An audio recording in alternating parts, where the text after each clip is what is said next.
Many thanks for joining us. You're definitely watching Parastatal TV, the station that promotes the role of state cooperation.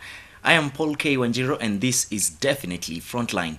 Now, Kenya Bureau of Standards is a statutory body established under the Standards Act, that's to be precise Cap 496 of the laws of Kenya. Just 2 years ago, to be precise in 2014 rather, KEBS marked its 40th anniversary, and the organization has achieved a lot in relation to providing standards and conformity assessment services in the country. To help us understand better the role and the mandate of the Kenya Bureau of Standards is the Managing Director, Mr. Charles Ongwae. Welcome, sir. Thank you.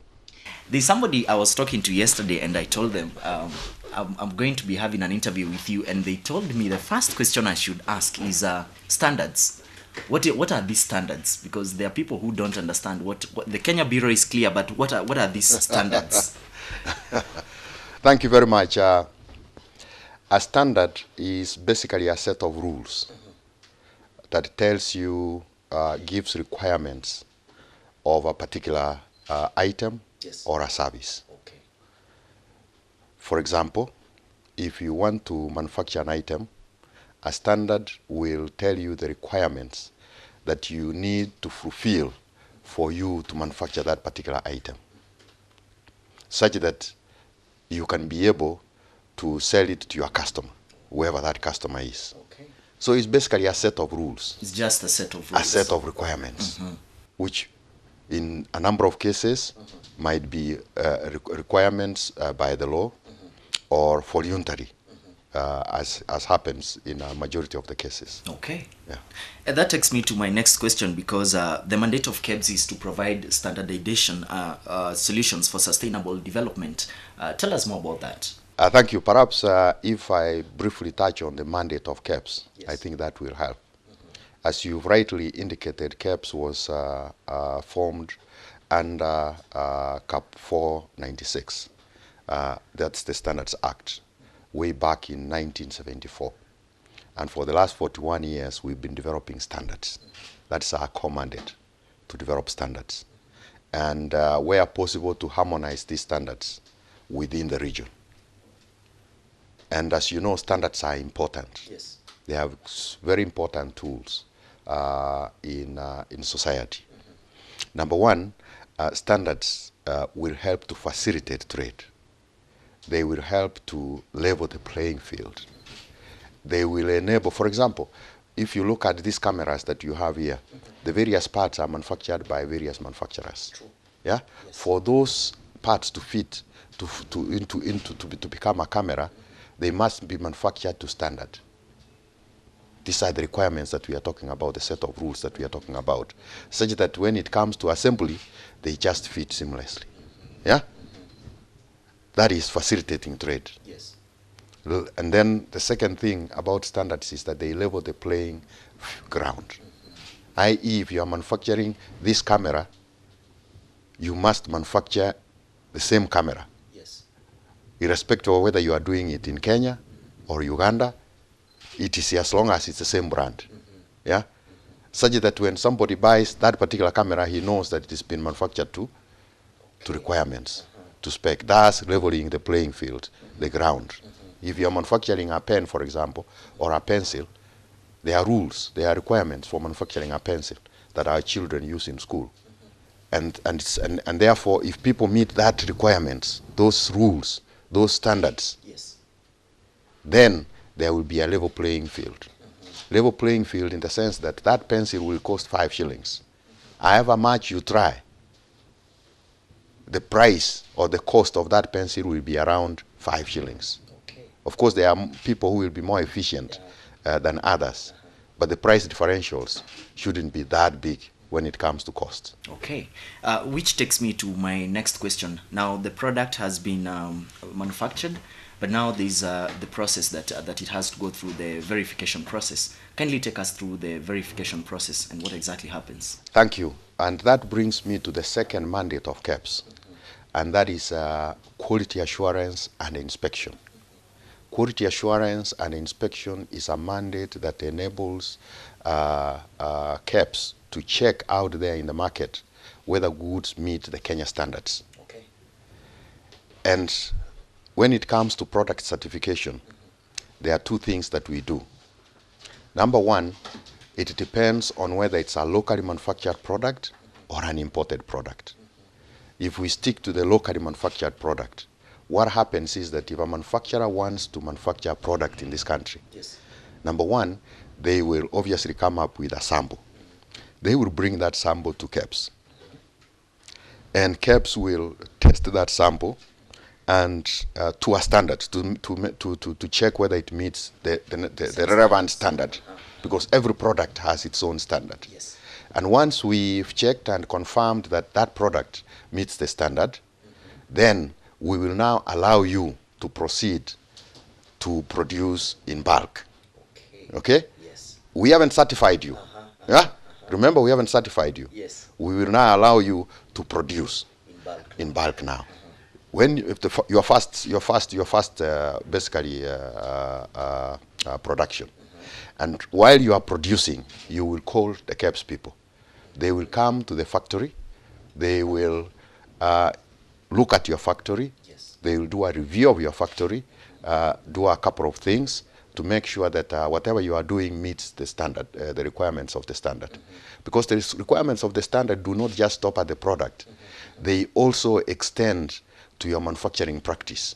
How have you set up your plant, your factory, for example, that you are manufacturing? Where is it located? Yes. If it's food, for example, have you met all other requirements, yeah, for manufacturing food that have been set, say, by the Ministry of Health or by the Department of Veterinary Services or by other regulatory agencies in the country? Once they are satisfied that you've met all those conditions, then they will pick a sample from your production line. Okay. Yeah? Just any sample? Any sample, random sample from your production line. These are qualified people, experienced people, they know what to do. Yes. Are quality assurance inspectors. They will then bring that sample to KEBS, and we will test that sample. If it meets the requirements of the standard, we will then give you a permit to continue manufacturing. Interesting. And selling to the public. What if it's the otherwise? If it fails, we will tell you you cannot sell this product in this country. Wow. But we know that you've put money Yes. into setting up your factory. So we will work with you. We will tell you what you need to do so that you can meet the requirements of the standard. Excellent. Having tested, we obviously know where the gaps are, and we will share those gaps with you. And we will tell you, go back and reformulate your product. Yeah? We will come back and pick more samples. And once we are satisfied that there is consistency in quality, because consistency in quality is important, you must demonstrate that you can sustain the quality of the product that you are producing, then we will give you a permit. Okay. And it doesn't stop there. At this stage now, Yes. we have enrolled you into our scheme of service. Yeah? Yes. Doesn't stop there. We will then agree with you, depending on the risk profile of the product, that we will be visiting you, say quarterly or even monthly, if it's a very high risk product, half yearly or annually. Yeah? But we don't tell you when we are coming to your factory. It's just Yeah?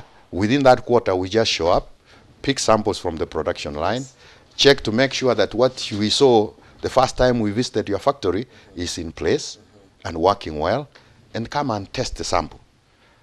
If there is consistency Yes. in the results with what we had seen before, then you continue producing. We don't interfere with your business.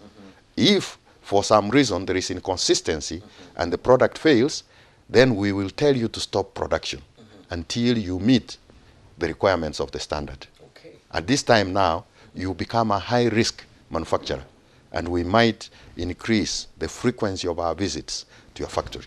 Wow. That's how we do certification, product certification. When it comes to imported goods, Yes. Yes. what we do is we've put in place what we call a PFOC program. This is a pre-export conformity, yeah, certificate of conformity, Yes. conformity assessment, which is done at the point of origin of the product, because we do not want substandard products to get into the country. Yeah. We want these stopped before they are exported into the country. Okay. So we've appointed various inspectors in all countries in the world who do conformity assessments on behalf of KEBS. In some countries, we have about 4 of them. In some countries where we don't have a big business in terms of volume, we've got 1. And generally, the 4 of them cover the whole world. This is SGS, Intertech, PV, and CCIC. Okay. Yeah? Yes. Those are the 4. If you go to China, you'll find all the 4 present. If you come to some other smaller countries, you'll find probably 1 or 2. But at the moment, because we've now, since November last year, December, to be very specific, last year, the government decided that all products will be covered under the PFOC program. We are in the process of reviewing to increase the number of inspectors. We are not going to introduce new people. Yes. We are simply going to reallocate those that we have. Okay. Yeah? If there were 2, we probably will add 1 to make sure that whoever is importing products into this country is not inconvenienced. Okay. So that PFOC program then provides the certification for the goods that we need. When these goods get to Mombasa, we do what we call random sampling for products that come with a COC, a certificate of conformity. Yes. Yeah? We do, it appears like random sampling, but it's actually informed by science, because we do statistics. And if you've been importing products into the country that are substandard, you are actually a high-risk importer. So the frequency of sampling for products that you bring into this country is much higher compared to somebody whose products have consistently been passing. And if we find that the product doesn't meet our specifications, we will seize the product. These are the products that we seize and we go and destroy, because it's already in the country. Yes, yes. Unless the importer is willing to re-export the product, in which case we have no problem. He or she can take it back to wherever they got that product from. So that is how we ensure that products entering the country are certified. Now, if you come without a certificate of conformity, we do what we call destination inspection at Mombasa. But it's very expensive. Yes. Number 1, you will pay KEBS 15% of the CIF cost. Okay. Because you've chosen to come without a COC. Yeah. And we are trying to make sure that people do inspection at the point of supply, at the point of origin.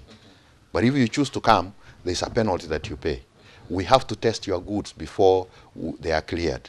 So chances that demurrage at the port of Mombasa will kick in are high, depending on how long it takes to test your goods. Okay. Yeah? So we are encouraging people to actually ensure that their goods are inspected out there. At the point of origin. At the point of origin before they come. And when they come with the COC, hakuna maneno, the goods just come into the country. Okay. Yeah? Except for these interventions that we do when we are doing sampling to ensure that what our inspectors out there have told us is indeed what has come into the country. Now you realize your job mainly involves a lot of personnel, and in this country, to be precise, and in this day and age, there are a lot of impersonators. So how exactly, if I have a manufacturing plant, how exactly can I be able to verify if indeed this is somebody who's coming from Kenya Bureau of Standards? Is there a criteria that I can be able to identify them? Thank you very much. It's true that we've seen people who are impersonating KEBS staff. In the recent past, in fact, in the last 2 weeks, we've seen 3 cases where people are impersonating KEBS staff. The worst part of it is that they are accompanied by the police. That's the worst part of it. Okay. They are accompanied by the police. And they normally visit business premises. These are rent seekers, basically. They probably have no idea what inspection is all about, or quality assurance is all about. But although they have been accompanied by the police, again, whenever we report, the police, certain arms of the police have been very useful.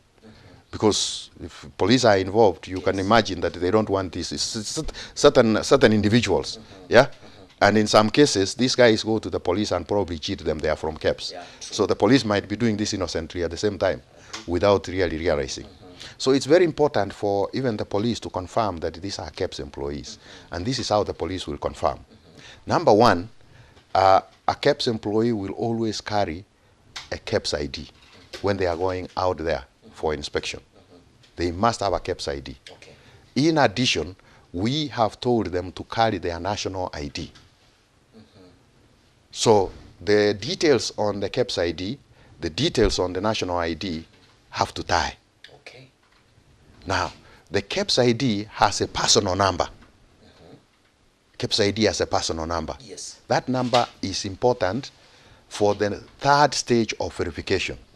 And we are asking the manufacturers or the shopkeepers or retailers or wholesalers who are approached to send a short SMS to KEBS.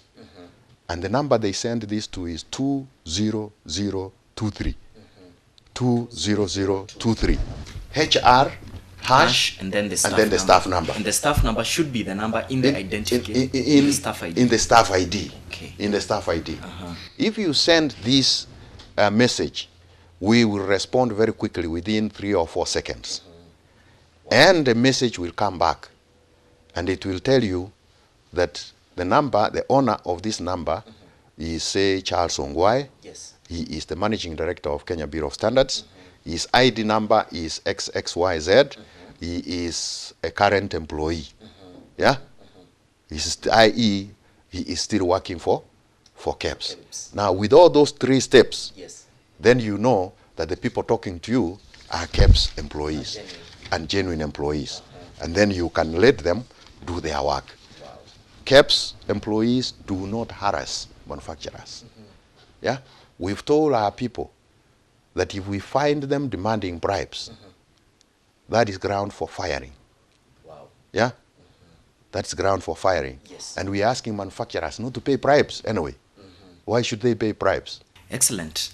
Now, I'm sure you're learning something. Probably if there's somebody who's come to your company or maybe to your place of work and you have any questions in regards to whether they are genuine personnel from the Kenya Bureau of Standards, it's very simple. What you have to do is send a short message, that is an SMS, to 20023, and you'll get a response within 3 or 5 seconds, which is very efficient. I have to say this is a fast one from the Kenya Bureau of Standards. We take a short break, but we'll be back in just a heartbeat.